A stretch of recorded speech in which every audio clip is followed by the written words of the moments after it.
goodness, what a great day, guys. I am so excited that you're here with us. Thank you for joining us inside the community, your place for everything as it pertains to learning about real estate, really maximizing your production and going to the next level. We are so excited that you guys are joining us today because we have, first off, an absolute superstar who many of you already know. Jake Rockwell's in the house. His team sells 500 plus homes a year. They're absolutely incredible. Keep growing and setting new standards and winning awards.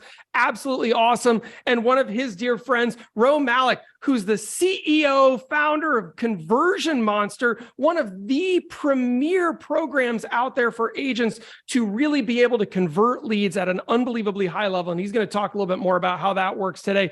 But I got to say, I am thrilled today because so many agents come along their pathway and maybe they really get down how to get a bunch of leads in their system, but then they let all the leads die on the floor. And that's not very productive for their business. And so today we're going to talk about how do you maximize every phase of that pipeline so you can really earn the most income with the least amount of work. And that's what we're all here to do, is to live the best life possible. Jake and Ro, it's so good to see both of you guys. I'm going to bring you up on stage here and let you guys take the mic and get rocking and rolling, man. What's happening, everybody? Good to be here. Ro, thanks for joining us. Share your insight and so forth. Ro and I have been working together for, gosh, what's been 3-4 years, 5 years? 4 years now, yeah. I had just sent him a picture. I was at the airport and I had realized I had this Conversion Monster backpack on my back and traveling back from Mexico. So good to have you here and look forward to chatting. Yeah, thank you guys so much for having me on. I'm super excited. I mean, that was a heck of an intro to get everybody pumped up, and I love the energy. So appreciate you guys having me on today and giving the opportunity to speak to all your amazing members and agents. I think Ro was going to kind of jump in with this slide deck, kind of share some information, some really good, they've obviously got a ton of information from their experience and stats that I think would be really helpful for agents to see. And he'll kind of go over some of his stuff and then talk about what, the lead conversion, online leads, kind of that type of stuff. And then I'll jump in and help and share some of our experience and so forth. So I'm going to hand off the mic, Ro, and let you get right in with your screen share. All right, brother? Sure. Thanks, guys. Hey, everyone. Just to give you a little bit of background on myself, my name is Malik. I'm the CEO and co-founder of a company called Conversion Monster, which is a real estate inside sales agent company that I founded a number of years ago. And I also run 2 real estate teams, one in Chicago and one in Buffalo, New York. I recently relocated out to gloomy Southern California, which was not in the sales brochure for Southern California, that it was going to be 6 months of gloom. But it's another gloomy day here in SoCal. So some days I'm regretting that decision, but at least I'm not in -40 anymore. I've been in the business for 20 years. Unlike many of you beautiful agents and teams that have built their business on referral relationships and database management, for better or for worse, I came into the business with internet leads. So I started off 20 years ago, a long time ago, 2 decades now, on the mortgage side of the business. And it was kind of right around when LendingTree first came out. So their whole motto, when banks compete, you win. And that was where I really learned how to sell, because not only did I compete on myself, I also had to compete on interest rate. So, years later, when I joined the real estate side, I was like, man, and it's funny to say it now, I'm like, this is so much easier because I had to build a relationship and then I'd have people leave me over like 1/8%, right, in interest rate. So I had to do 2 sales, not just selling myself. The beautiful thing on the real estate side is, when you're a buyer's agent, it's so much of it about is just like the speed, right? To get to them first, because NAR has all these statistics that basically say that, people will do business 72% of the time with the first agent that contacts them. So a lot of times it's just about being the first person there. And then you don't have to, worry about 4 weeks later, somebody leaving you over 1/8% and losing out on the commission. So I've been in the business for 20 years. I was on the mortgage side for the first 4 or 5 years. And then during the crash, I switched over to the real estate side of things. I kind of fell into being a realtor. I was an investor. I was doing foreclosures and rehabs, and then I just decided to get my license. And And then from there, things just sort of built, and I started a brokerage, and then, I was around internet leads for years and years and years. And what started happening was, from the time it began to the years that progressed, it started to get more and more difficult with lead conversion. And so the reason for that is what I'm going to get into here. So I'm going to go ahead and share my screen now with you guys. All right, so yeah, this is a very old picture of me. I'm not in actual production, boots on the ground anymore, so I haven't updated. I am officially that guy that has like a 7-year-old picture of themselves on their business card. And when Jake and Jeff asked me for a picture, I was like, oh, this is the only one I have, and it's without the gray. So there you go. All right, so let's jump into it. So basically, what happened is, from the time that I got into the business till now, what's happened is internet leads have ballooned, right? They've gone from about 5 million leads per year to nearly 200 million leads a year today, while home sales have remained relatively flat at around 5 or 6 million home sales per year. And so, when Zillow first came out, this is, they were kind of big catalyst, right? And that was like around 06, 07, which is when we started to really see internet leads start to take off. And so in those early years, I mean, believe it or not, I don't know how familiar most of you guys are with conversion rates today and internet lead conversion rates today, but back then it wasn't uncommon to have a 10% conversion rate, right? Because a lot of it was literally supply and the number of homes being sold. And so what happened is, obviously over time, technology developed, and we moved forward, and more vendors came online. And the supply of internet leads started to grow and grow and grow. But the one thing that doesn't change as much in America, right, is that our home sales stay pretty much consistent. I mean, even during the crash, they were around 3.75 million in those days. And then, I think all the way up into 21, we were at like 7 million. So 5, 6, 7 million home sales per year. So that's the main reason when people are talking about like, why are internet lead rates so low, or why are the conversion rates so low? Part of it is that there's a lot of supply of it, right? And so it takes a lot more effort today than it did years and years and years ago. And so I found myself in those early years starting to put more and more and more effort into it to get the same result. And so what was happening was, what would normally take me a third of my day was now taking me 60% of my day, right? To like hunt down internet leads and to convert internet leads. And so that was where this idea of going back to my roots in my early years, in the early 2000s, of being an inside sales mortgage banker, was to create Conversion Monster, is because I needed leverage. I needed something that would give me back my time and my leverage. And so I came up with the idea of Conversion Monster, talked to some people about it, and I really built it for myself as a solution out of my own need, but really I built it for my fellow agents that would need it as well. Okay, so if you're looking at this slide and you're saying, well, why would I bother with internet leads, right? If that's the case, well, the answer is simple: because you can still get a hell of a return on investment from internet leads, but they take a lot of follow-up, they take systems, they take processes, they take a cadence of calling and texting and emailing. And so over the past 5 years, we've analyzed over 1.5 million leads. And here's what we found out. The average agent only calls their leads 1.5 times, and they're missing out on nearly 70% of the opportunities that they would get if they were calling their leads more. And also importantly is that 1/4 of those opportunities happen after the 4th phone call, which we know, I just don't know many agents that are putting in that many phone calls, right, to contact their leads. And so why is that important? Or like, okay, so this is a percentage, like, what does that mean, right? Like, and I don't know like how many of you guys have internet leads or are investing in internet leads or not, but what I want to just kind of give you some broad strokes here. So if we take this as an example, and let's say you get 100 leads per month that are Google pay-per-click leads, right? Let's say it's KV Core, or it's Boomtown, or it's Commissions Inc., or one of these platforms where you're getting PPC leads.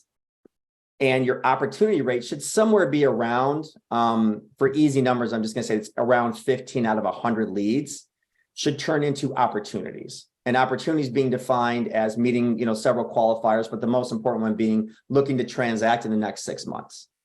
So that means that if there's 15 opportunities out of 100, and you're missing out on 70% of those opportunities because you're only calling your leads 1.5 times, you're missing out on 10 potential opportunities. So multiply that by your sales volume in whatever market you're in. I'm just going to use super easy number, like Chicago, like $500,000. That's $5 million in sales volume that you're missing, potential sales volume that you're missing out on because you're just not calling your leads enough. Okay. And then the second part of the equation that almost everybody leaves on the table is that, let's say you're even getting through those calls, right? You're still leaving, most agents, not you guys, but most agents are leaving a quarter of those opportunities on the table because most of those opportunities happen after the fourth phone call. So again, a quarter of 15 opportunities is around what, 3 to 4, right? Another 3 to 4 opportunities. So take that times, again, call it, $500,000, 500,000. That's another $1.5 million and $2 million in potential sales volume being left on the table.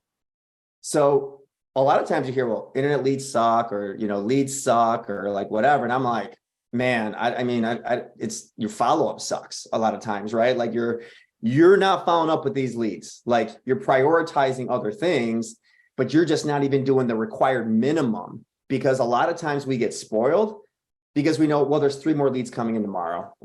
There's 3 more leads coming in the next day. I'm too busy. I don't have the time to get to that one. You're in the middle of showings, it's a Saturday and you're out showing all day. Now you have leads that are stacking in and you're just like, I'll get to them. I'll have a few more coming in the next day.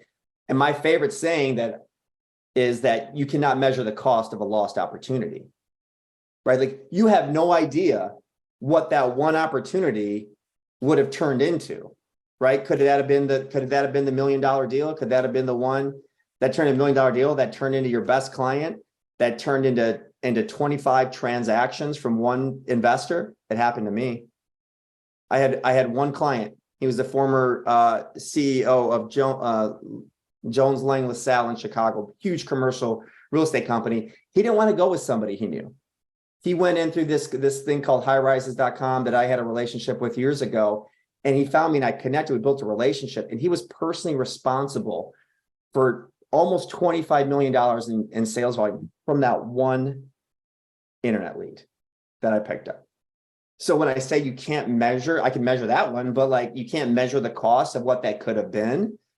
That is an opportunity I could have missed out on. He was responsible for so many transactions, and from beyond that, measuring it, the referrals, the referrals to family, the referrals to friends, relationships, those deals, and then those deals turned into more deals that turned into more deals, right? Like, and that's what I mean by you cannot measure the cost of that lost opportunity. And so this is why I want to share this with you guys, because it's important to remember it's not always just about that one conversion in that moment. It's not about that one transaction in that moment, right? It's the lifetime value of that client.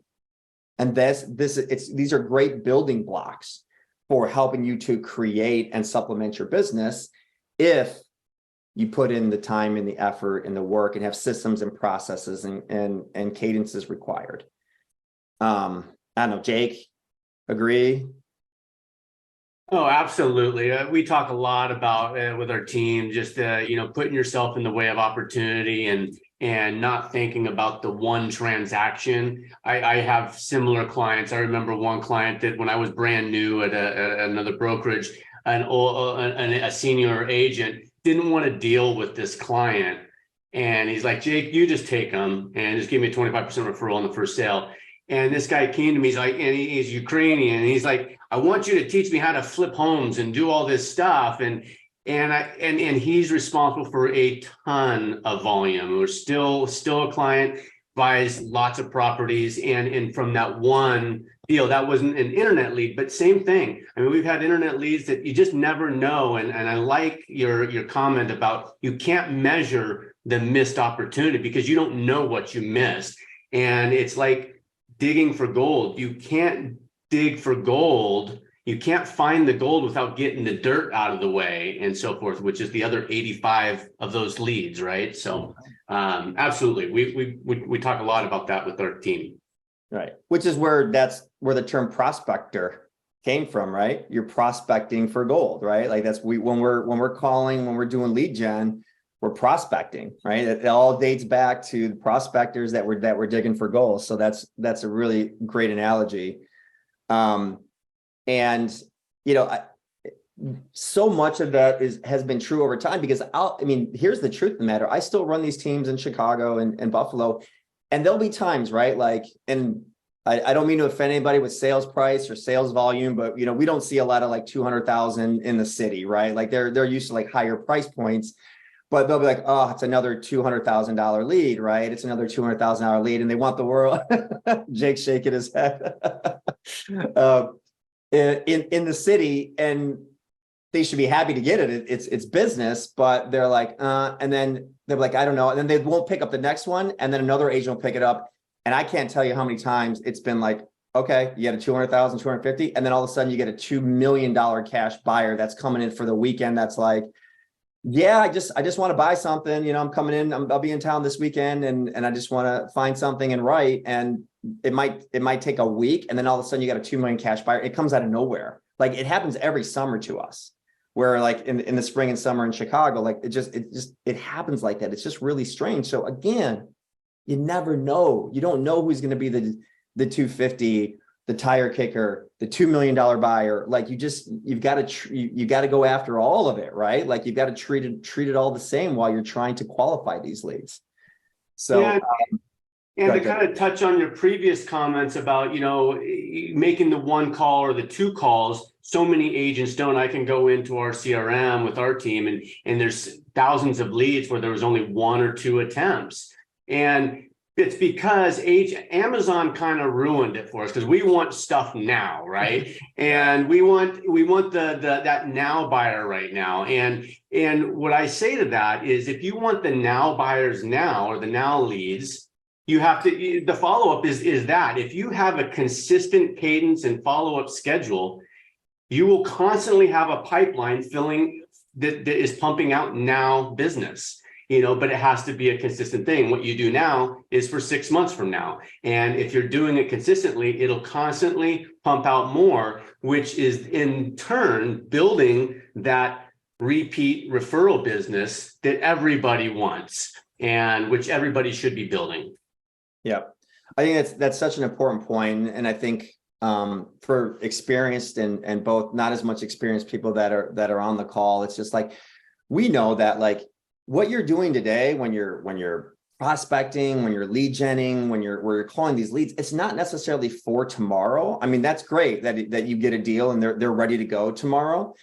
You're building your pipeline for the future, right? We know that like prospecting today is what's going to show up in your pipeline 60 days from now, 90 days from now, 120 days from now, right? It's not necessarily always just today, but that is the key. That is the key to keeping your pipeline full, because I was one of those agents when I first started where you have those yo-yo months, right? Where you got like, you get all these, you work really hard, you get all these deals, and then you manage all those deals and you get them in 1 month and you get them to the closing table. And then you goose egg the next month because all you did was you spent that entire month just trying to manage those deals. And then you had a great month and then you have to start over again because you weren't consistently prospecting. You weren't consistently lead genning. You weren't consistently having internet leads coming in and time blocking and calling your leads or calling your sphere or making those calls. I know this isn't about SOI right now, but I mean, just that you're just doing it on a consistent basis, right? And that's essentially what all of this is, whether it's Conversion Monster or whether it's, success, you doing it yourself. We all know that it's like, it's not that it's hard. It's just the consistency of holding yourself accountable and making sure that you're time blocking your calendar and doing it every single day, or at least, 5 days a week to make sure that you're calling your leads. Even when you have 5, 3, 4, 5, 10 deals in escrow, which is when agents stop doing that prospecting. There's people on this call that I know personally that had those situations where they had all these deals, they had all this money flowing in, they stopped the prospecting, and then it's like starting over. And I, like you, Ro, 10 years ago, I got in the business and I did all internet leads. I had a big background in pay-per-click marketing with my previous business, and I generated a lot of internet leads. And so I built a lot of my business on internet leads, which turns into Sphere and so forth. But it's the consistency. And I was talking to somebody yesterday, and it was everything in life. To get consistent results so that you don't have the up and down, you have to have consistent action, right? So no different in prospecting and in the real estate business. Yeah, I'll share just a quick story. When I first got into the business, on the mortgage side 20 years ago, there was an older, this was the mortgage business, and there was this older guy, older to me at that time, right? And he would walk in the office every Monday and he'd print out 1,000 flyers. This was a loan officer, right? 1,000 flyers. And he'd take those flyers, and the rest of the week, he would just go to real estate offices. He'd go into the real estate offices. Again, this is 20 years ago, right? He'd go in those real estate offices, he'd hand flyers, he'd have conversations, and he would do it. That was his lead gen. And he did it every single, like 5 days a week. He did it for, 2-3 hours a day. And he did it consistently. And he was the number one producer at my company, which was the number one privately held bank in all of Chicago.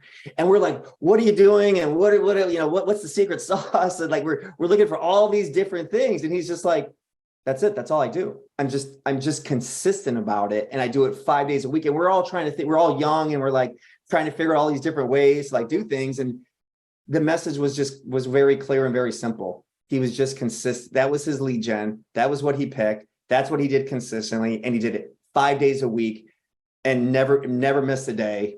And he was he netted $1 million a year, which at that time for us was like, holy, like, wow.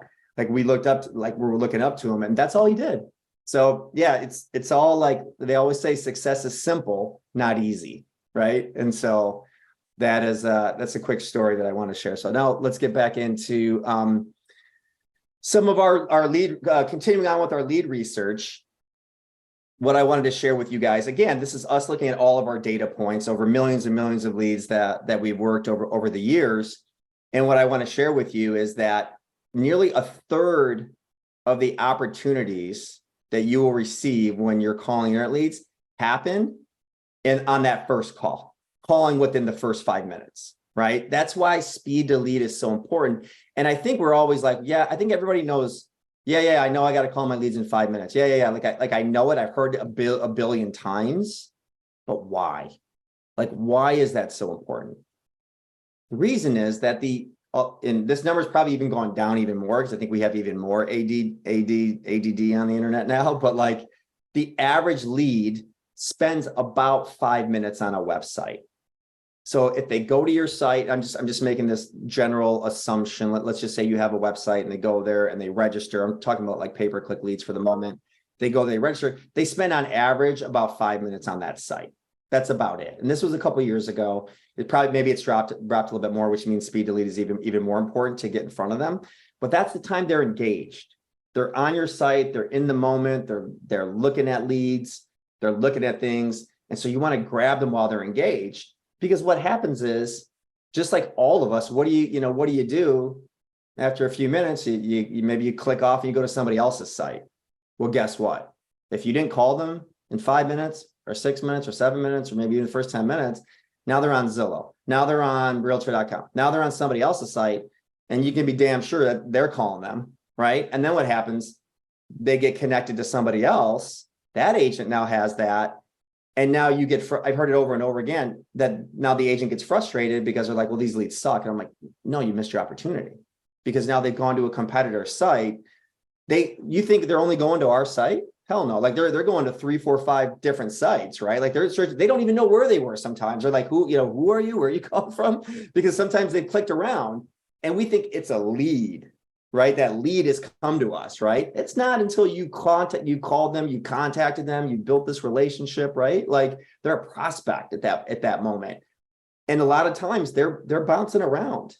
So that's why it's important to like be able to get in front of them and at least make that outreach so that they at least hear from you right away, right? So that's one of the main reasons that it's so important to call those leads within 5 minutes. Some lead sources are even more competitive than that, where you got to reach out, literally reach out as fast as you can, right? But that's the main reason, is that like I want to share that with you. And then one of the things that we do is when we call an agent with a hot lead on a live transfers, if they don't pick up, then we set the appointment for the agent. Well, a lot of times what will happen is then the agent can't get that lead back on the phone. And why? It's the same reason as I'm sharing with you right now, is that like they were hot in that moment and they were ready to talk to you as the agent. And then when you didn't pick up or you didn't answer the phone on a live transfer, then what happens is what do? They go back to Google. They start searching again, right? And then somebody else contacts them and then you try to call them at your scheduled time, 2 hours later, 3 hours later, 4 hours later, you can't get them back on the phone. Well, guess why? Because they've already probably connected with another agent, or they're doing something else, or they're not in that thought process that moment. So much of this is just the keys, right? Of like why you have to do it and why we're doing it is for all these different reasons, which if you've never understood exactly why before, hopefully that provides a little bit of insight. Okay, so the second thing is 50% of the opportunities happen within 2 calls. So it's a lot. 50% of those opportunities happen within you calling twice, which is why we always call 2 times in the same day. And then kind of lastly, we found that 77% of those opportunities happen by call 4, which then takes us back to that statistics of 23% of those opportunities that happen after the 4th phone call are being always left on the table, right? And that's why when Jake and I have had conversations, or I talk to a lot of agents, they're like, I've got thousands of leads, hundreds of leads or thousands of leads, and no one's working them, right? Because no one's really going in and looking at those older leads. But so many of those older leads are where the gold is, because from the time a lead registers to the time they actually close, the statistics are 8 to 14 months. It's about a year, right? It can be about a year. So you want to start with them at the top of their journey. It's not just about like getting that next deal in the next 30 days, the next 60 days. It's about being with that client at the very beginning of their journey and staying with them through the process, right? That's another reason why we call in 5 minutes, but that's also why we continue to call them and reach out to them very politely, but persistently until we've heard from them one way or another. And that's why 1/4% of the opportunities happen after the 4th phone call, and those are getting left on the table all the time. Yeah, real quick, I had to touch on that. So like some of the leads that like realtor.com leads, most of them are shared. Those ones are super important to get like within seconds, because normally you have multiple agents calling that lead. So for those that are getting realtor.com leads, really important. And what we're trying to do is get our agents to use the script that, hey, once they get on the phone with the realtor.com lead, hey, you're going to be receiving a bunch of calls from other agents because of how you signed up with realtor.com. Just let them know that you're already working with an agent, and I'll continue to help it. And saying something like that, so that way it doesn't miss out. We miss out on realtor.com leads that we don't get in touch with right away. Obviously, Ro and his company help us with a lot of that. But I liked what you said about beginning journey with a client. I used to think that in the beginning, and I would tell people that I'm trying to get with people way before they decide to buy, because when they decide to buy, they don't have to look up into Google best agent, or they don't have to go out and look for an agent. They got one in their inbox or in their texts or in their phone calls. So you build that relationship early on, so that way you have that person. It's not about getting that sale today or tomorrow. It's about being there and ready for when they raise their hand. They don't need to, they just come right to you. And if it's consistent communication, like we had one today, actually I had one yesterday come in and she's like, she had sent an email response to some kind of automated communication, and my brother had reached out with a text. She emails back like 6 days later. She's all, "You didn't even respond to me. I'm going to hire someone different," and da da da da da. And I'm like, I'm so, I just killed her with kindness. He had reached out, called and texted, and I was like, "Look, I'm really sorry. I don't know what happened on the communication. Be more than happy to help if you still want help." And sure enough, we have an agent on our team showing them a house tomorrow. And so it was just automated communication, whether it was a newsletter or something that went out, and they responded to it, and just staying in their inbox consistently. So that way we don't miss the timing. If they tell us they're 6 months out and we wait 6 months to reach out, it's too late. Yep. That's exactly right. I think, and I think there's these opposing forces, right? Like the opposing forces that being in the industry, we understand the opposing forces. I'm 100% commission, right? I'm 100% commission. I got to close deals today. I got bills to pay. I got to put food on the table. I got to make money, and I got to do it now, right? And so, of course you do.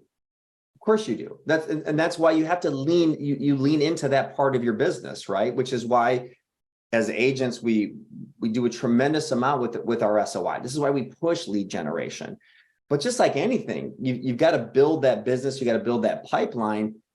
If you were starting now, right, and you're building your pipeline consistently, and you're doing your lead gen, you're doing your prospecting, or you have an ISA that's doing it for, you're building this pipeline, and over time, then after that 6 months, 9 months, a year, you're going to have consistent deals coming out of that pipeline from the ones that you started with the customer journey on day one with, right? And that's why it's so important. And I think we get in these crosshairs because it's like, listen, I'm guilty of the same thing at times during my, as an agent, like, I was farming this neighborhood, I was sending postcards, and I did it for 4 months and it didn't work. I didn't get a single lead. And you realize, like, that's ludicrous, right? Like, unless you're Jake Rockwell 10 years later, like farming a neighborhood, like, if you don't have that name or you don't have that presence yet, of course it's going to take you a little bit longer to break into a neighborhood or break into a farm. And it's kind of funny, what we've seen everywhere is that it seems to be about that 3 months or 4 month mark for most agents when they're trying something that they say, okay, this isn't working, and then they give up on it. It's not usually longer than 120 days. And that part, that it goes, and I understand why, right? You're 100% and commission, and you're investing this money and you're not seeing the return yet. And so you give up because you need that money, and we get that. But like most things that we're talking about, whether it's geographic farming or it's internet leads or it's lead gen or prospecting, it's gonna take time. And so I think most agents, and we'll get into this a little bit later, I think when it comes to internet leads, most agents, the single biggest failure is not giving them enough runway. They don't give themselves enough time to see these leads develop, these leads mature, and they quit too soon, right? There was a book written called 3 Feet from Gold, right? And a lot of it is that, like, you're working, you're prospecting, you're lead genning, you're putting in the work, but you're not seeing the immediate results. You're not seeing the immediate ROI. It's like going to the gym for me, right? Like, now it takes, I'm not going to see, just because I went to the RO cardio, I'll get on that scale, but I didn't lose any weight, and I didn't lose the weight the next day or the next day. But if I do it over months, maybe when I was 23, that would happen. But like today, it takes months of consistency to start to see those changes. Same thing with internet leads. It takes months and months to sort of really develop and build that pipeline. And too many agents stop short because they're investing in it and they're just not seeing quick enough results. Internet leads are the long game. These are not a get rich quick type of way. And I think too many agents get into that with that expectation of I'm going to go buy some leads. I'm going to go, they're going to be under contract. I'm going to close some deals. I'm going to have money in the next 60 days. That's just not reality. And when that expectation doesn't get met, I just think it's hard. And so I'm here to tell you that the expectation is for internet leads, like, if you've got the mindset that this is the long game and I'm in this business for a long time, you can and will be very successful with that mindset, that you've got to be consistent and prospect over time. So I'm sharing another slide with you that was in our research that we did and kind of what we were comparing. And this is the number of days that it took us to create an opportunity based on the lead type, right? And by lead type, I'll break it down. To me, there's And really, real quick, Ro, Yeah, explain your idea of the opportunity, what an opportunity is. Well, I guess you did. Just someone that's looking to transact in the next 6 months. well, yeah, but great point. So thanks, Jake. So to us, what we define as an opportunity is a lead that we've contacted that has met our 6 or 7 qualifying questions, which I'll share with you guys later. It's nothing, earth shattering. I think you probably could figure it out, but I'll share with you guys, the questions that we're asking. But the most important one being, for a hot lead opportunity, are you looking to buy or sell in the next 6 months? That's the most important one for us to determine if we consider it opportunity. If it falls within that, at our company today, Conversion Monster, we do a live transfer. We'll attempt a live transfer to the agent if they're under 6 months. If they're longer than 6 months out, because we know that there's a lot of continuous follow-up and nurturing that has to take place to get them to that marker, we will continue to nurture that lead and stay in front of them and stay in contact with them until they're below the 6 month mark. So that's the definition of what an opportunity is. And to me, there's all kinds of different leads, but I'm breaking them down. We broke them down into really 3 categories here. The first one being an inquiry lead. So this is like your unforced registration leads, your Zillows, your realtor.com. You didn't have to go register. You didn't have to go put your name and any information in there. You just, when you were ready as a lead or a prospect, you inquired about something, whether it was a question or a property showing request. That's an inquiry lead. Pay-per-click lead is, mainly we're talking about Google leads. So you could be doing your own Google PPC. You could be using KV Core, or it could be Ylopo, it could be Boomtown Sync, whatever it is. And then Facebook leads. So Facebook leads are, dumped into a very kind of a wide basket because people have all kinds of different setups when it comes to Facebook leads. And so what we found out is this: from the first time that an inquiry lead registers to an opportunity, on average, it's 10 days. So you might be surprised to hear that. You might think that, oh, all Zillow leads are just ready to go, like right this second, or every realtor.com lead is ready to go right this second. Not always. So on average, it takes about 10 days. For pay-per-click leads, about 17 days. And for Facebook leads, about 23 days. So the average, guys, is around 17 days from the time they register to an opportunity. And then continuing on with that lead research, this is what we have aggregated as our total number of attempts for all leads, for all lead sources across the board, to share with you like how many total attempts it takes on average for us to create an opportunity across all lead types. And that's 12 attempts. So 4 phone calls, 5 texts, and 3 emails. Again, we work every lead you can imagine. So this is all thrown into a mixed bag here when I tell you that, but at least it gives you a marker of the number of attempts it's going to take before that turns into an opportunity. Any questions here, guys, so far? Jeff, have anybody riveting information? Everybody's glued to their screens. It's awesome information. And one thing that I'm taking away right here is just how much money is being left on the table for agents, right? And it's pretty common, because whether or not you're paying for leads, it doesn't mean you won't get one organically every once in a while. And I see agents who will receive a lead, somebody registers on something, and they're just like, those are always crap. And that is such a monumental miss, because you, as per your story earlier about this amazing client that matured out of an original conversation, or what seemed like a small opportunity, the same thing is true for a registration required a real human being on the other side. And it's just important to remember that real human being, if not them, who? And everyone's connected to an opportunity. What is it? 1 out of every 12 adult Americans needs to transact a property this year. So it's like, that is not a small number. This is something that's meaningful that we need to be keeping our eyes on. But seeing this, I think to myself, how many agents are probably doing at least 4 calls, 5 texts, and 3 emails? And I know that's not where you guys are stopping, because that's what got you to this as an average. Am I correct? Yep. Yeah, which means some of them were way more than that to convert, guys. So double these numbers, maybe. Yep. I think, I'm on mute. Or not on mute. William had his hand up. Hey there, I just want to say thanks a lot. This is amazing stuff. And at first, when you had said that 75% of agents aren't calling their clients or whatever, my immediate thought was, well, good. I don't feel as bad now because we're terrible at it. This is going to help us get better for sure.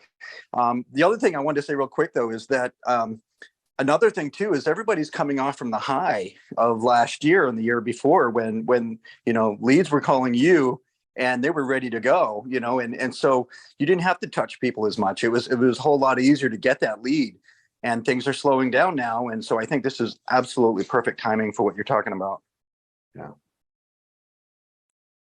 Yeah. And this is really more normal than what it was over the last couple of years. And those of you that kind of get this, because this is going to continue to happen in this industry. It's going to go up and down, right? The moment rates come down, we're going to have another burst again, but it's going to keep doing that. And so it just keeps coming back to the consistency. And most of you, a lot of you probably have databases, and knowing that there's a 6-month timeline. I tell agents all the time, hey, why not go after the older leads? Because there's some really good opportunities in those older leads, because they might be closer to the timeline, like you were saying, Ro.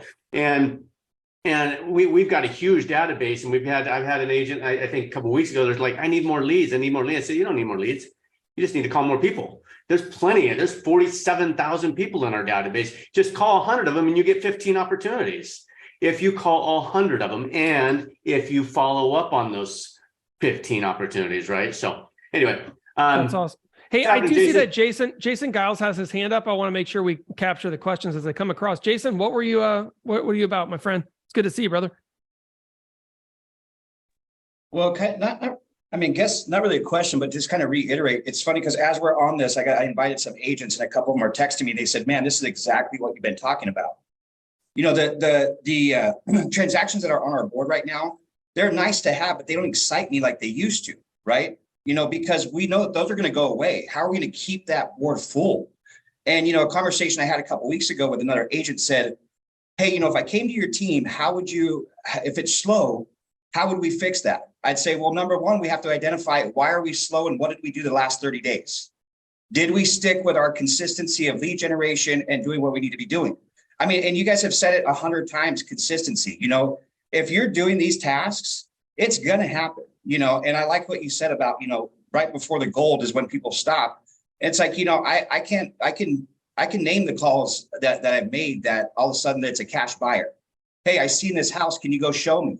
Well, if I didn't make the 150 calls right before that, I wouldn't have gotten to him. That's the way we got to look at it. You're turning your calls right now into a now buyer 12 months from now.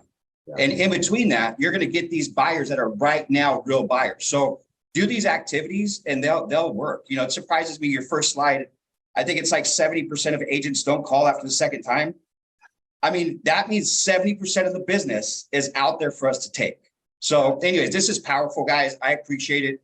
And it helps me too. When I'm doing training here, it just reiterated from top producers like you on what we need to do to stay busy. So thanks.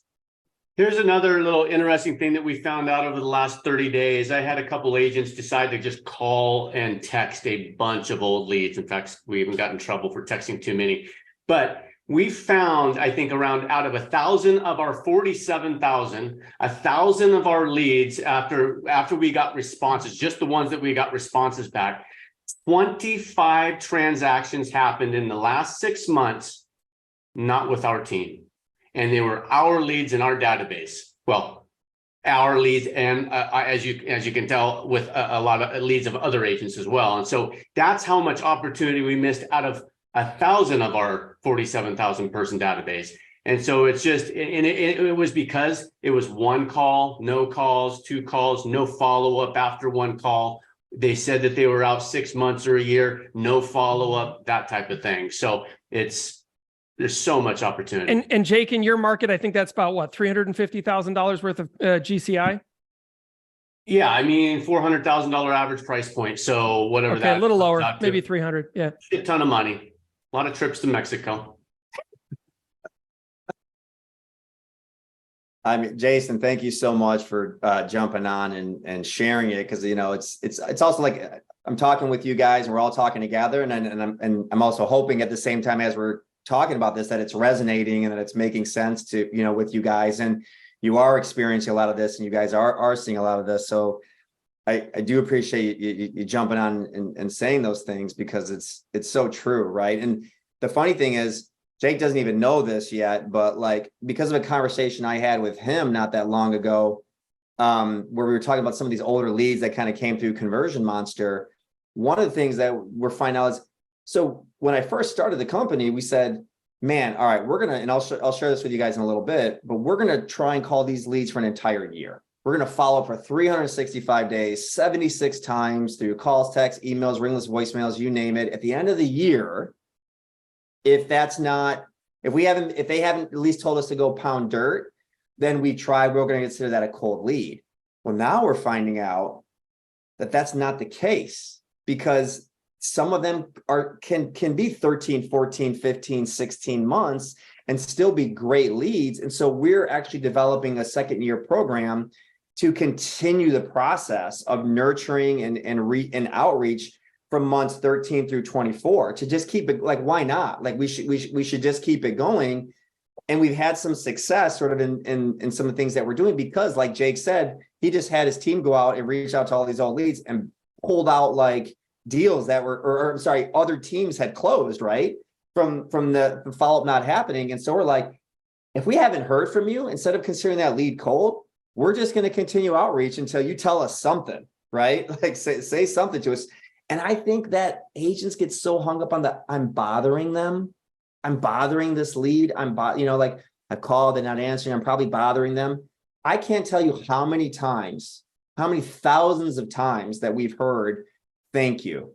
Like, I've just been busy. I just haven't had a chance to call you back. Thank you for following up with me for so long. Leads coming from 2 years ago. I've been getting your emails on your e-alerts. I've been getting your newsletter. Like, thank you, thank you, thank you, thank you. I'm ready now. Thank you for staying in front of me. And in Chicago, like in Buffalo, right? We're in these markets where it's like, it's dead, obviously, like during the holidays. And if it's minus 30 degrees in January, and just like clockwork in the spring, all these leads just come out of nowhere that were telling us. And we hear in the fall, right? We hear in the late fall in the colder weather states, a lot of times, I'm waiting till the spring, right? And how many of you are then still following up with those leads that told you in October that they're ready to go in March, and not waiting till March? Like Jake said, you can't wait 6 months to call them.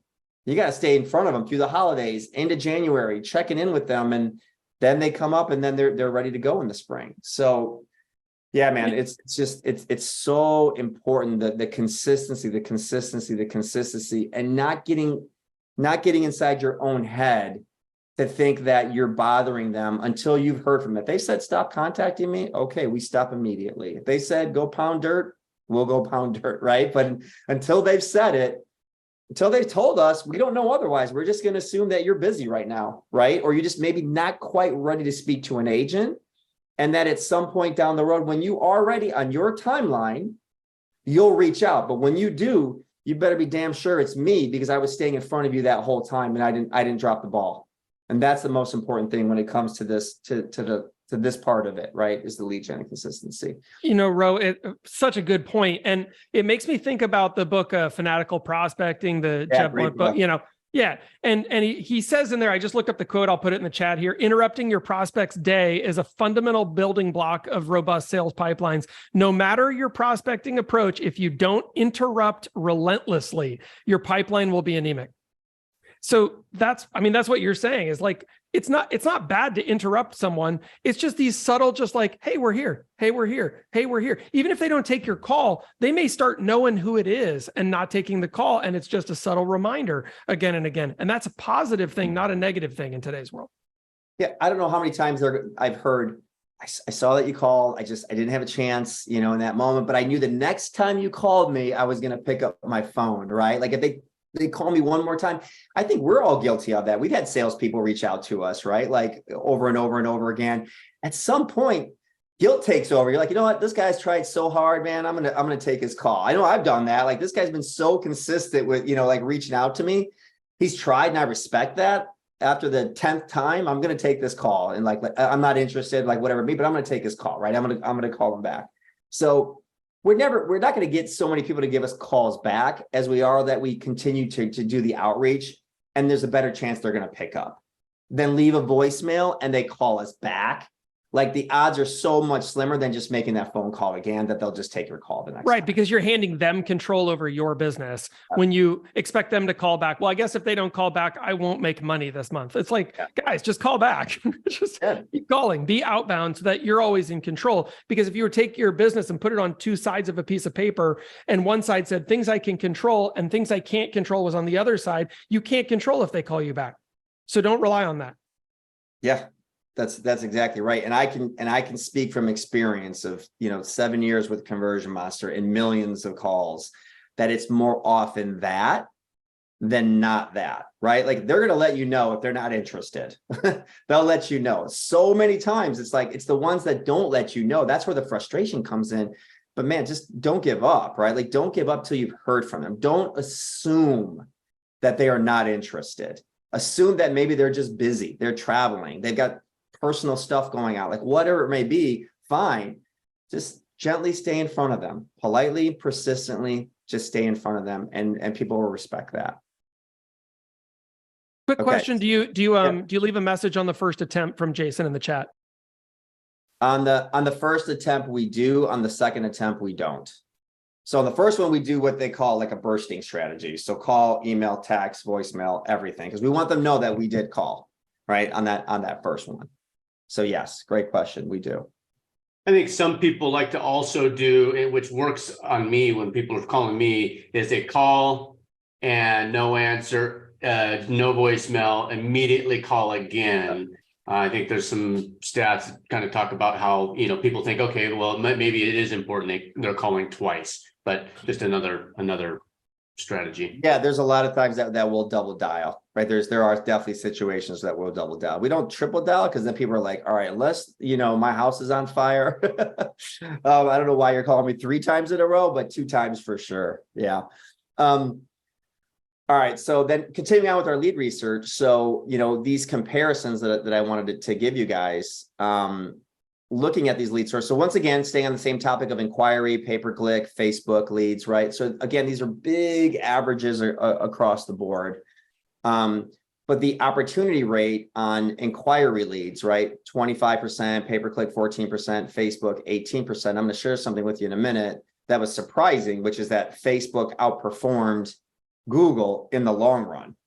And, I'll get into that into a minute.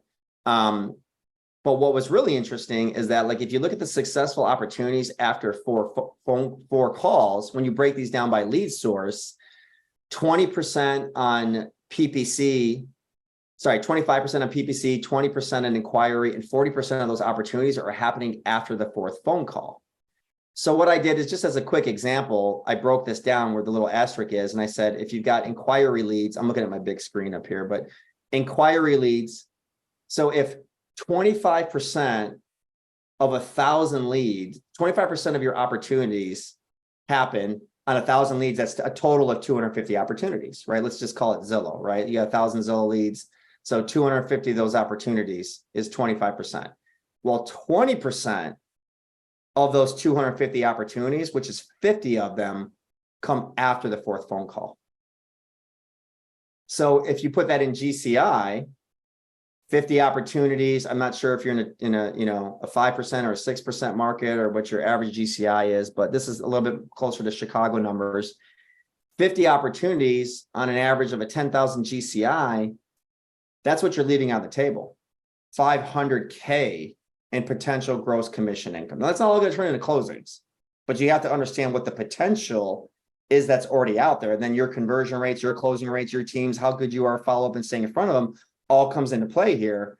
But that's how much, like, those are real numbers, guys. Like, that's how much money is being left on the table when you look at this. Like, this is just straight data. This is what we're pulling from our numbers, saying these are the opportunities that we are creating after this many calls. It could be the 5th call, it could be the 10th call. I'm just saying, after phone calls, this is how much, right? And then what's happened, what blew us away in this research was that Facebook leads over time outperformed pay-per-click leads. And the reason is, and I think most of you guys can probably guess it, but like, as you know, when you go to Google, you're going there with intent, right? So you're going to Google, you're going homes for sale in Portland, right? Or homes for sale in Chicago. You're going there with intent. When you're on Facebook and you're advertising, you're being disrupted. You go there, friends, families, click on pictures, you're being interrupted, right? And then you click on something, you didn't go there with a purpose, and that takes you somewhere else. And now you're on a landing page and you're putting information. And so sometimes it's just a longer nurturing process. But Facebook leads tend to be considerably cheaper, way more cheaper, obviously, than Google and realtor.com and to an extent pay-per-click leads. But what we found that I thought was really interesting in this study is that over the long run, they take a much longer period of time to you have to incubate them and nurture them, but they outperform Google pay-per-click in the long run. What do you think causes that, Ro? I'm curious. I think it's, like I was saying, like when the lead first comes in, there was no intent on Facebook to be searching for real estate. They saw an ad, they were interrupted, they clicked on that ad. Like, all ads on Facebook is an interruption. You go to LinkedIn for business, you don't go to Facebook for business, necessarily. Totally. So you were interrupted, you go to a landing page. It's just, these are very tippy top of the funnel leads. Yeah, So, absolutely. But the 4% difference between like a PPC lead and a Facebook lead, Yep. what do you think is driving that opportunity rate difference there? Because that's interesting to me, because it feels like interruption marketing should have lower intent. Yep. And you're seeing, at least on the long haul, that may not hold true over time. they seem to just be much further out from transacting. So like we start to see a lot of opportunities come between years 1 and 2 with Facebook leads. So so having the benefit of going back 5 years and looking at data, you start to see that like over the long haul, something interested them in that moment. They're not ready buyers, right? They're not ready buyers, but they were interested, but they were a long ways out still from buying. But because we continue to stay in front of them and stay on top of them and send out emails and texts, or the agent continued to, we see that those opportunity rates surpass pay-per-click in the much longer period of time. So nice. That's awesome, man. Yeah. And one of the benefits of the business we're in, guys, right, is that it's one of the necessities in life: food, clothing, shelter. And we're in the shelter business, right? So it's just like at some point they're going to be they're a renter, obviously, or they become a buyer, they become a seller. So we stick with them. And so I thought that was really interesting data to share. And, truth be told, in this scenario, and, we did a lot of this research because we do work with Keller Williams on something. They have these command Facebook leads, right? And so we were really diving deep to see like if we can drive down Facebook lead cost, like how does that look like in the long run?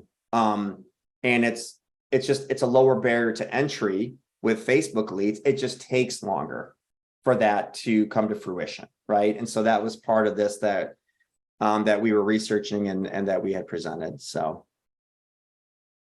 All right. So the 3 keys to successful lead conversion, I think we've talked at length about it, right? Speed to lead is number 1. Number 2, systematic follow-up. So I'm going to share a slide with you guys in a minute, but basically on average, 17 touches in the first 10 days. And those are a combination of calls, emails, texts, ringless voicemails. and 76 total attempts over the course of the year. And that sounds like a lot, but it's really not over the remaining 11 months. And then long-term lead nurturing. I think we've already went through these 3 points at length. So we know all the reasons why long-term lead nurturing works. But these are the 3 keys. If you focus on these 3 things, these are your keys to success with internet leads, probably with any lead source, with your SOI, with everything, right? It's speed, it's systematic follow-up, it's long-term lead nurturing, and just having a system and a process in place and following it. And that's what most agents don't have, is they don't have a cadence. They don't have a system and a process that they follow. They just do it at random a lot of times. They try calling this lead, try calling that lead. They're not doing it systematically. And it's all about systems and processes. That's really what it comes down into. And that's what we created when I was creating Conversion Monster. It was like, I want to give people like this, a plug and play sort of system and process for people to have that don't have it or haven't created one. So the qualifying questions, probably not a shocker. These are like the old LP Mama ones that they used to talk about. The difference here is that we changed it to LP Mata, which is timing. So when we call, we're finding out location, price, most importantly, motivation for wanting to buy or sell. Do they have an agent? What is their timing? Is it under 6 months? Because we're going to live transfer. If it's longer than 6 months, then we're going to nurture. And have they been pre-approved for financing, or are they a cash buyer? So these are the same 6 main qualifiers that we're weaving into the conversation. Now, whether you have an ISA or whether you don't, or whether you're doing it yourself, after that phone call, the one thing that I can share with you guys, to me, what's been one of the most important steps in this entire process is now you cannot leave that phone call without telling them what the next steps are. And I don't mean next steps like, I'm going to set you up in an MLS search and you click on the properties that you like. And then once you click interested, we find some properties that you like, then we'll take you out, we'll go on some showings, right? Like, I mean, I'm going to send you these properties tomorrow by this time. Please review them. I want to schedule a call with you, meet in person if you can, right? In person, or I want to set up a Zoom call with you Friday at 3:00 to review the properties that you marked as interested. I want to go through these with you face to face. Would that be okay? Right? Why? Because we know in America, we have this loyalty that if this is the first person to call me, there's loyalty built. Now, if you get face to face with them or you get on a Zoom with them, you deepen that relationship, because they can still, like, I just talked to this person on the phone, I still don't have a face to the name. You've got to deepen that. If you want to be really successful, take that next step and take 10, 15 minutes and get on a Zoom with them, or meet them at Starbucks for coffee or whatever it is, and deepen that relationship. Otherwise, what happens is when you guys get busy again, and inevitably will happen, they'll slip through the cracks. But if you got face to face with them, the way our culture is, the American culture is, they just feel a deeper sense of loyalty. You're my guy, you're my girl, I met you in person, I've seen you face to face, I put a name to a voice. It just deepens that relationship. I'm not telling you anything new.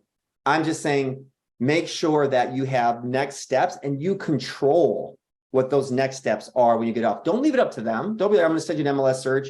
You pick interested, and then, I'll give you a call sometime later or whatever it is. No. You always give them next steps of what to do next. Okay, that's to me is one of the most important pieces of this. Next thing I want to share with you guys, these are the keys to our kingdom. These are the cadences that we have built based on all these different types of, these are what we call campaigns. So at Conversion Monster, based on the different types of lead sources, the different types of people, leads that they are, we built different campaigns for outreach that have just been tested. And we're still tweaking these things. We're always tinkering, right? Trying to improve upon the process. But to give you an idea, you can take a look at this, and probably most importantly, because maybe it's a little bit overwhelming to look at the entire spreadsheet, but you can see what we do in the first 10 days. And then the aggregate is the column after it. And then for the year, you can see what the aggregate, number of calls are. And just really high level, we break these out by, buyer, if they were a forced registration, if they were an inquiry lead, if this was just a seller general lead, a seller home evaluation type lead, if this was a seller re-engage. Legacy buyers and sellers are like, people that were interested at some point and we've lost touch with them. And so we're reaching back out. Revive leads are ones that like we're trying to revive cold leads that have never responded or that just went dead on us. And then we have what we call ghost buyers protocols, meaning you had a really great conversation with somebody and then they stopped communicating with you. Like what happened? Most agents give up. They're like, all right, well, I tried. They must not be interested. We don't do that. We call it a ghost buyer protocol, where we keep trying to do outreach to people that we were texting with or calling with that are now quote unquote ghosted us. And now we're trying to reach back out to them. And then we have cold buyer, cold seller, Realtor, Zillow, Trulia, Facebook, and then if we have wrong number buyers and wrong number sellers. These are the kinds of things that you have to build. If you don't have to hire an ISA, you don't have to hire an ISA service, but you want to build out these campaigns. And I'm happy to share these cadences. Jeff and Jake, I'm happy to share any of this information, with your teams and your agents and everybody that's on the call. That's what you need to do. And this will give you a system and a process. So you at least know where to start in terms of how many calls should I be doing and how many texts and how many emails, and am I doing enough? Am I not doing enough? These are the campaigns. And if most of you have CRMs, which I assume you do, you can go build these yourself. You certainly could. Yeah, Okay. I think this is really outstanding. And so one thing that I see from just looking at this is probably the disparity between what let's call the average agent, which I think the last NAR stat was 8 transactions a year for the average agent, right? In whatever market. And so you look at the disparity between that and what's possible if you're doing what's on this page. And that's why I wrote in the chat, this is gold. Being able to see this level of data, guys, because this is driven by actual trends. This isn't a hypothesis. This is not theory. This is driven by actual data across a huge market area. And now we're able to take a look at this. And you could say to yourself, if you're on this call, just, am I doing this currently? Right? Am I making 11 calls and 28 texts and 29 emails and, it's leaving voicemails and all of that? That is a lot of to do. And if you are, man, high five, self five, that's incredible. And if you're not, keep paying attention because this is where the magic happens, right? Because the fortune's in the follow-up, and that's not just a saying, that's reality, right? Those quick leads, that it represents a small portion of the opportunity cycle that Ro was talking about here. Yeah. And so, and I coach the ISAs to tell them listen, it's a conversion for you. It's a conversion as a number for an agent, meaning that when you're looking at data and statistics, okay, 10 opportunities or 50 opportunities. But the reality is that commission is a much bigger, sale, right? Like our gross revenue number on our GCI number on that one conversion, right? It can be 10,000, it can be 20,000, it can be 5,000, it can be 30, 40,000. And I teach these guys, that's why every single opportunity is so important, right? It's not just another conversion. That conversion is because we're selling houses. It's a big number, right? I mean, you're not selling widgets. I'm not selling DocuSign for $39.99 a month, right? This is we're selling hundreds of thousands of dollars worth of sales volume, millions of dollars worth of sales volume. These are big numbers for each opportunity that leads to a conversion, leads to a closing. So that's the work it takes. That's the work you got to put in. The good news is, a lot of the texts and emails you can certainly do yourself, but no one can make the calls for you unless you hire, you hire an ISA, that's fine. Otherwise you got to do the work. I'm going to skip over the next slide. This is this is our actual cadence, but there's other things that I want to kind of get into. So kind of jumping into this, right? And yes, I have Conversion Monster, obviously, but I want to share in reality, what are the pluses and what are the minuses? And Jake can speak to this. He's got a hybrid model. I wanted to be very realistic, when providing you guys this information, right? It was important for me not to come on and give you guys a sales pitch, but to give you guys what I believe to be true. And the truth of the matter is, no one is going to have that expertise and knowledge better than you, the agent. That's just the truth of the matter, right? So that is your competitive advantage, right? And then having that personal touch, of course, you're the agent, right? You're the rainmaker, you're the team leader, you're the one that's going to have that personal touch with the client. However, calling internet leads is not a high yield activity for you, right? Working with your hot leads, working with opportunities and converting those opportunities, that's a high yield activity, right? And so having to keep track of your follow-up, trying to promptly respond to leads in 5 minutes or less, I couldn't do it. I mean, I was like, when I was actively showing houses, I couldn't do it. I'd be out on Saturdays with 3 different clients from 9 a.m. till 4 p.m. Like, I didn't have time to call leads back in 5 minutes.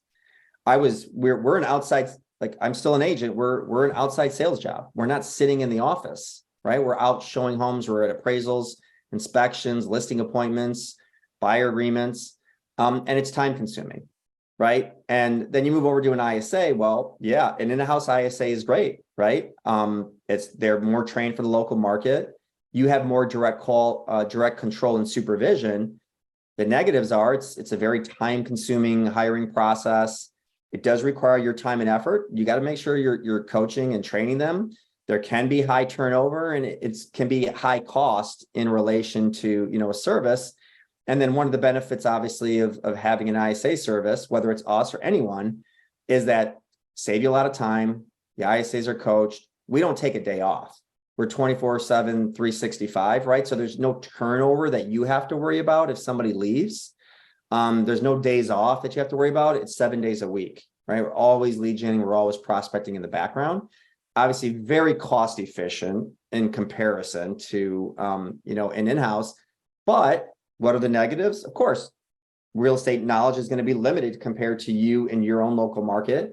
And it's not going to be that personal touch. We're not there for that exact personal touch. We're very quick rapport building, right? Like, the idea is like, build a rapport, get through the qualifiers, and then get that over to the agent, right? So we're spending on average, 6, 8, 10 minutes on the call, because we don't want the person to feel like they've been on this call forever too. And then, oh, now you're handing me off to someone else, right? So we want to kind of get through that quickly, build the rapport, and then get it over to the agent.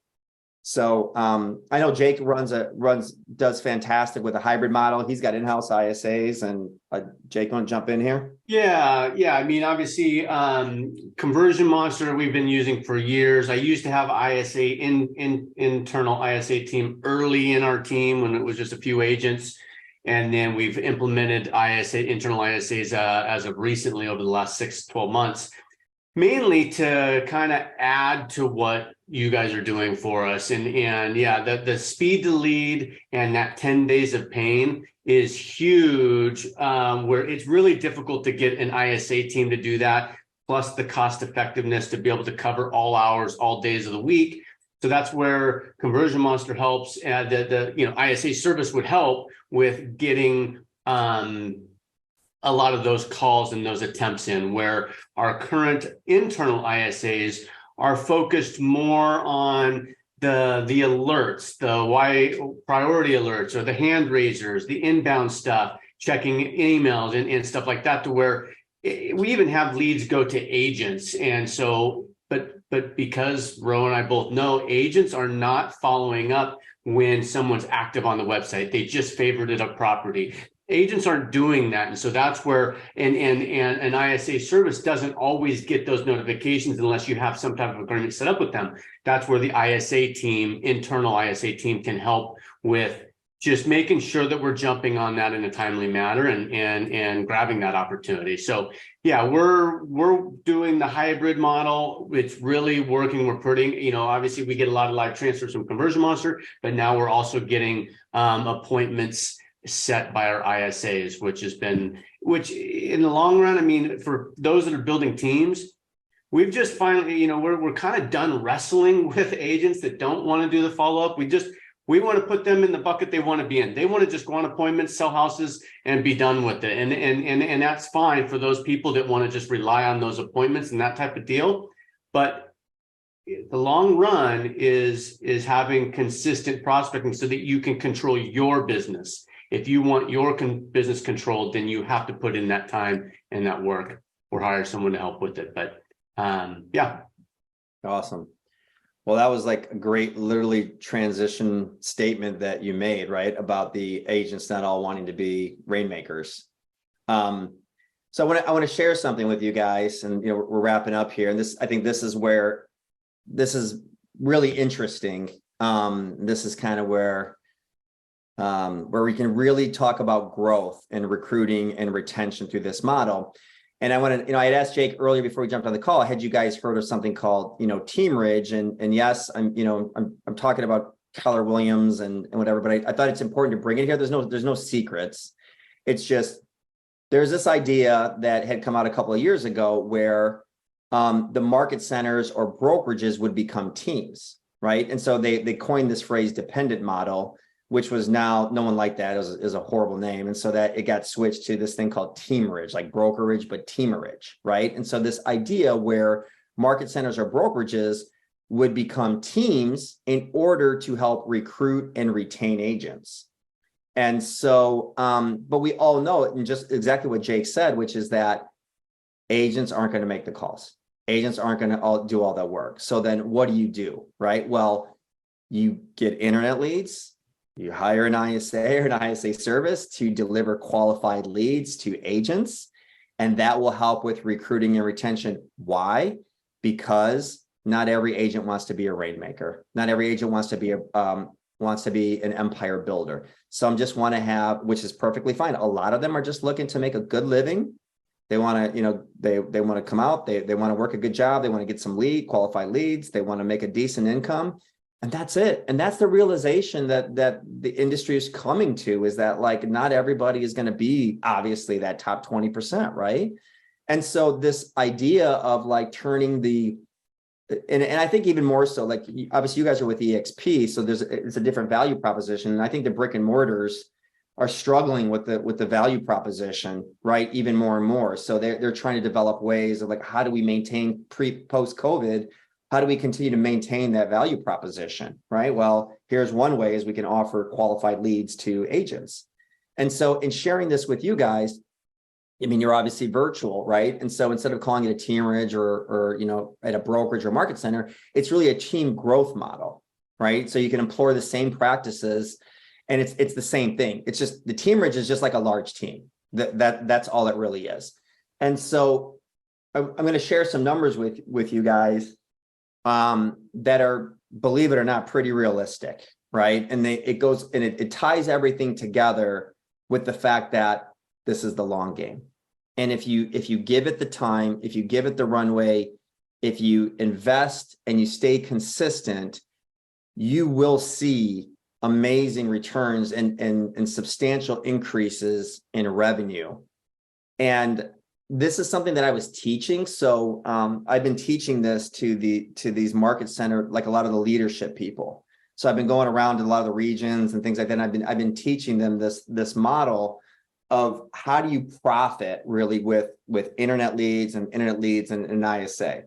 And so if you look at this, I'm going to bring up a calculator here in a second so we can break this down really quick. This is like your expected monthly revenue, right? For the first 6 months, and then months 7 through 18, and then 19 through 30. I'm assuming an average price point of 4.25, and we're talking about a net profit, not revenue, a net profit of $850,000, right? And that number to some of you can seem like very attainable, and yeah, that sounds right. For a lot of you, that could be like, holy, I can't even comprehend that right now. Net profit of 850 from doing this. And so I'm going to show you why here in a moment, or how it all makes sense. And so let me bring this up. I just want to make sure you guys are going to be able to, on the screen share, if I move this over here. Are you guys able to see this calculator? Is that showing up, Jeff? Okay. Yeah, we're seeing it. Okay, cool. I'm just going to make this bigger here. Okay. So here's what I want to go through with you guys.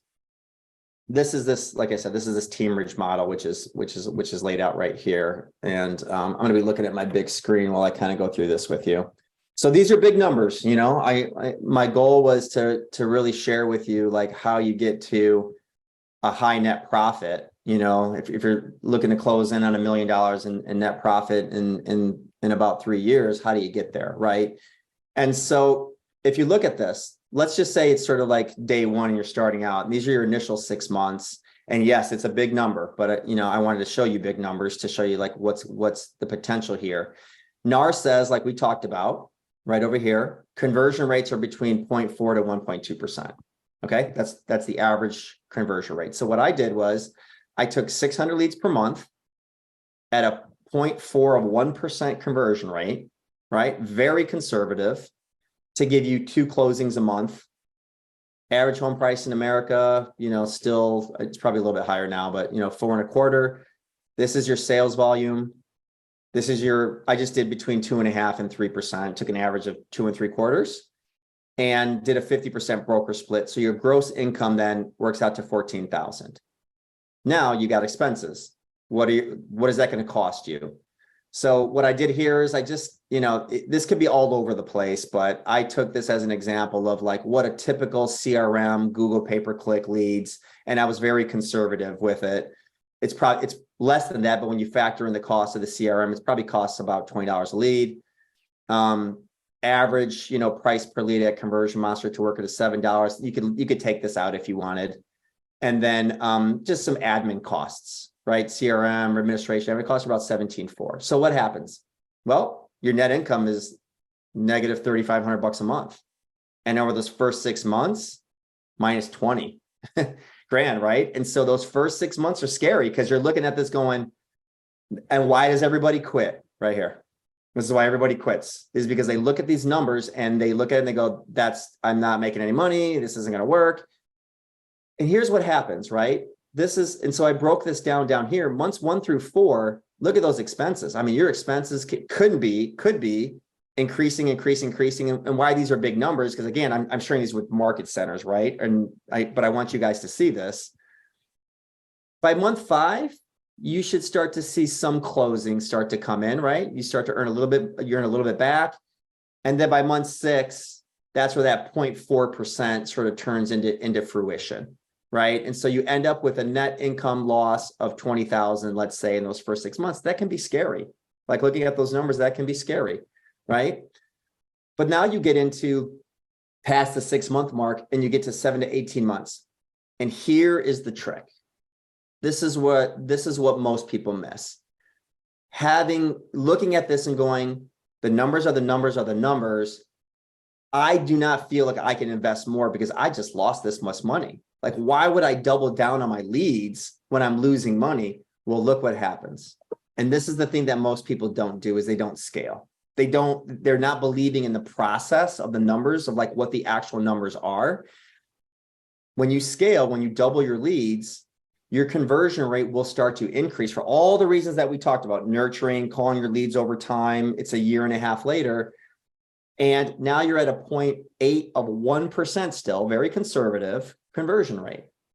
I'm not going to run through all the numbers with you. Again, I did that over here, but basically it's going to show you, okay, now your gross income starts to increase. Your expenses don't scale the same way, right? Your income starts to outpace it. Now you're seeing a monthly net income of about 20 grand a month, and then annualized, right? This between 7 and 18 months is a year, $255,000. Now you've got a 61% ROI on this time period. Okay, well, I lost money here. I made considerable amount of money about the year and a half mark. And then here's where it really takes off, which is where nobody's, many people aren't sticking out this long. They're not continuing to increase their leads. And once again, so I went 600 here, 1,200 here, 1,800 here, because I'm believing in the process. And what is that process? I'm still conservative. I didn't go to 1.2%. I went to 1%, a 1% closing rate. By the time I get to the 1.5 to 2.5 year mark, run through these numbers again. And what you're going to see is now your monthly net income is up to 52,000, annualized at 6.3, and you have 100% return on your investment by this point in time. And then I'm running through this kind of fast. I know we're running out of time, but so if you take a look at day 1 through day 30, these are your total numbers. So you're grossing 2 million, your expenses are over $1 million, and you're netting around $870,000 in profit. Right now, And then, so you got a 75%, 76% return on investment. I mean, I don't know where you're going to get that kind of ROI in the market, right? Where are you going to get those kind of numbers? Why I save this talk for Team Ridge, why I save this talk for market centers and brokerages and people like that, generally speaking, is because they are in it for the long haul. They are in it for the long game. They understand that they're building a business over the long term, 2.5, 3 years, 4 years, 5 years, 10 years, like Jake, right? Like they get it. And so they understand that if I'm looking at these numbers and I'm when it's most scary, I'm doubling down here because I believe in the process that I've built. I believe in the systems. I believe in that the numbers of the math is it's going to work. You got a lot of room for error with $870,000 in profit. Let me tell you that. You got a lot of room for error in these numbers, right?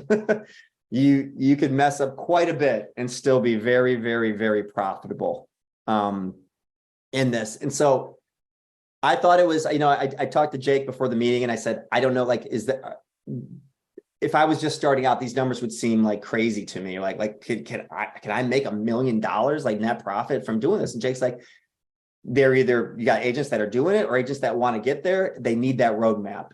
Like, what is the roadmap to get there? Right. And by showing you I'm not giving you a shortcut. I'm saying it's going to take 2.5 years. And I'm saying it's going to take a little gumption and belief to double down when it's the scariest to double down on your leads and increase your volume. But you can see, even if you went more conservatively with, even if you went more conservative with the conversion rates, you went more conservative with the lead counts, you have a lot of room for profit. You have a lot of room for growth. You have a lot of room for revenue. You have a lot of room to recruit agents. You have a lot of room for retention, to keep agents with you and keep agents on your team. And I thought it was very important to kind of share with you guys when I'm going around, I'm speaking to a lot of leadership about these different regions and different things about like how to make this process work and how they can plug that in to make that work. And I thought, again, it was important to share with you guys. And so that's why I'm bringing this to you guys' attention. So I know that's a lot to digest, and I don't usually go over it that fast. This in and of itself is usually like a 45-minute conversation just about the calculator, and I'm ripping through it with you guys really fast. But so that's the last thing I'll say. And if you guys want, just a little plug. So, every month we transfer about this many 8,000 hot opportunities for over 3.6 billion in sales volume. If you guys do want to learn more, you want to go through that calculator, you want to, schedule some time to talk with the agents, we have a link here. You can click on the QR code or, click on the link and go there. We're happy to set up a call and talk with you guys through some of that. So that's all I got for today, guys.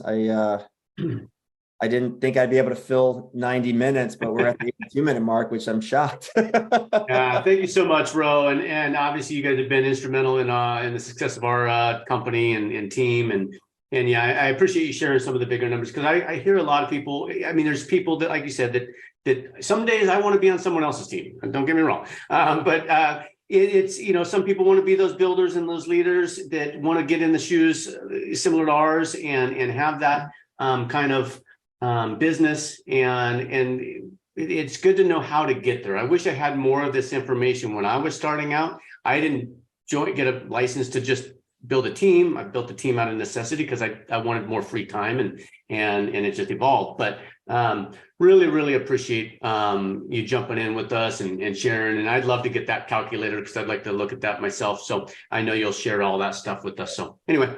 This is awesome, guys. Yeah, and I have to double down on huge value today, Ro. And just so everyone knows, like, he's volunteering his time to be here with us just to provide back out in the realtor community, helping agents to succeed long term. Obviously, he's got an amazing business, but that was never part of the conversation. The conversation was always, how do I provide the most value? How can I help the most people? And I really love that. And it's the heart of what we're doing here too. So we really love and appreciate that about you, Ro. If anybody needs it, I put that link inside the chat so you can just click on it, but it's conversion-monster.com. communitycenter.com/welcome-exp. And we'll also put that when we repost it inside the communitycenter.com for all of you guys. Ro, thank you again for being here. Absolutely incredible content, information, knowledge. I'm walking away full. I got a page full of notes here. Really great takeaways. And for anybody who wants to set up an opportunity to chat with these guys, learn a little bit more about what they're doing and how it might help you go to the next level,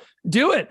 It's what we do here. All right. Thank you guys for being the best part of the community. We love and appreciate you. And we'll see you next week right here. Okay, bye.